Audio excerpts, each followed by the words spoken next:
যেটা বুঝাইতেছিলাম, আজকে আমাদের দোয়া কবুল হয় না কেন? আল্লাহ বলে কি করে হবে? এটাই আল্লাহ বুঝাইতে চাইতেছে। বিদায় আসেন, হই হুল্লা বাদ দেন, কাজে আসেন আজকে আল্লাহর কাছে তওবা করি। আমি তো বলি, এই জাতি যদি কিচ্ছু না করত, এই উম্মত যদি কিচ্ছু না করত, আদম আলাইহিস ইসলামের হাদিস দিয়া এটা প্রমাণ হয়। বলছে ফুদ্দিলা উম্মতা মুহাম্মদ আলাইয়া বি আরবাইন, চার জিনিস দ্বারা উম্মতে মুহাম্মদীকে আমার উপরে আল্লাহ ফজিলত দিয়েছেন।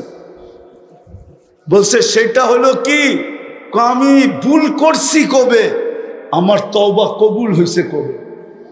উম্মতে মুহাম্মদী যেখানে গুনাহ করবে ওইখানে দাঁড়ায়া, ওইখানে বৈশা তওবা করবে না, খালি আল্লাহ বইলা একটা চিৎকার দিবে, আল্লাহ করলাম কি? আল্লাহ উপর থেকে জবাব দিবে, আলিমা আবদি আন্না লাহু রাব্বা। বান্দা জানলো একজন রব আছে, মাপ চায় না, তাতে কি আছে? আল্লাহ বইলা তো চিৎকার দিল, রব বইলা তো স্বীকার করলো, ফাগফারতু লাহ, আমি মাফ করে দিলাম।